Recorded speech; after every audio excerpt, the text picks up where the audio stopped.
Peace and blessings. Don the Avatar here. Let's not waste any more time with this introduction. Be sure to smash that like button, comment, and subscribe for more. We're hopping into Genesis chapter 3. So, this snake, right? It was like super sneaky compared to all the other animals that God had created in the field. And it goes up to the woman and says, "Hey, did God really say you couldn't eat from the tree in the garden? Like, seriously?" The woman was like, "Yo, Mr. Snake, you can totally chow down on any of the fruit from these wicked cool trees in the garden. But then there's this tree in the garden and God's like, don't eat from it or even touch it or you'll be toast." And the serpent was like, "Nah, girl, you ain't gonna die for real." God knows that once you eat it, your eyes will be open. And you'll be able to understand good and evil, feeling a lot more enlightened, like gods.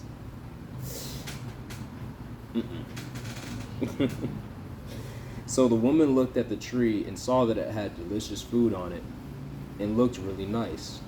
Plus, she thought it would make her wise. She couldn't resist. So she took a bite from the fruit and shared it with her husband. And guess what? He took a bite too. Then both of them suddenly became aware that they were naked.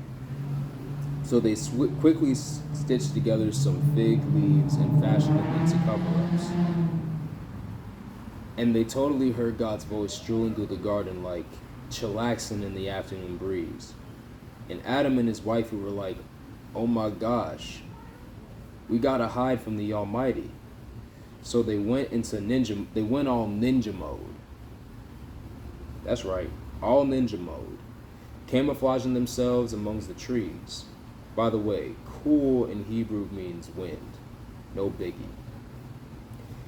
God hollers at Adam like, "Yo, where you at, bro?" And he was like, "I heard you calling out in the garden and I got hecka scared because I realized I was naked, so I straight up hid myself." And God was like, who told y'all you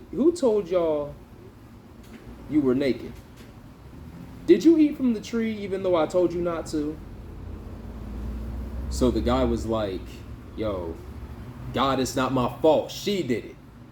The chick you gave me, she made me eat from the tree." So like the Lord was like, "Yo, woman, what's up with what you just did?"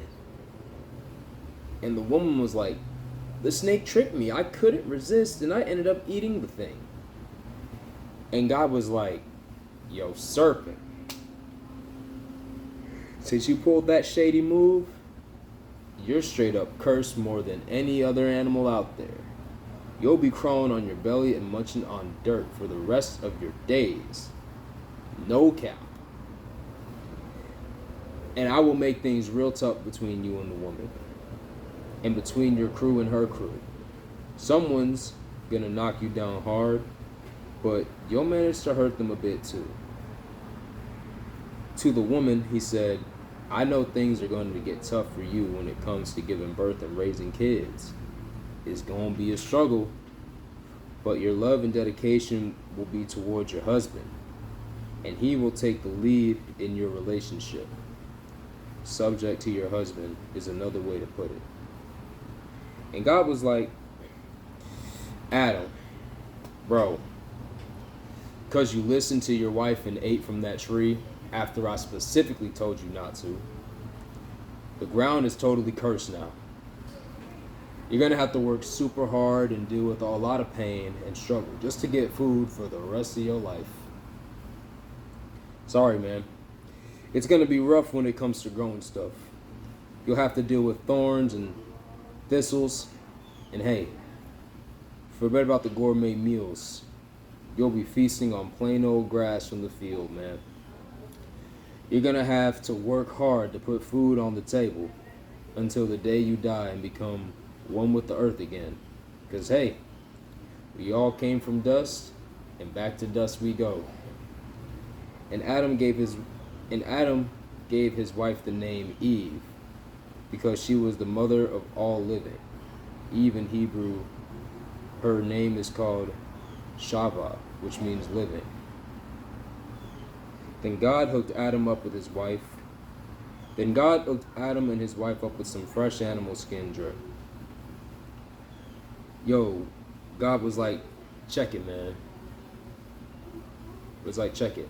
Man is leveled up and is now vibing on your wavelength, knowing what's good and what's not. But hold up. If he goes ahead and snags some of the tree of life and chows down, he's gonna live forever. Can't have that though. So like God was like, bye, and kicked him out of the Garden of Eden to go farming, which is where he came from in the first place. Then he kicked the guy out and put these angelic beings with flaming swords to the east of the garden, guarding the path to the tree that gives everlasting life. That was Genesis chapter 3. I hope you guys enjoyed. Be sure to like, comment, and share this video. And be sure to subscribe if you want more Bible readings from your boy, Don the Avatar. Peace and blessings, and I'll see you guys on the next video. Squad La.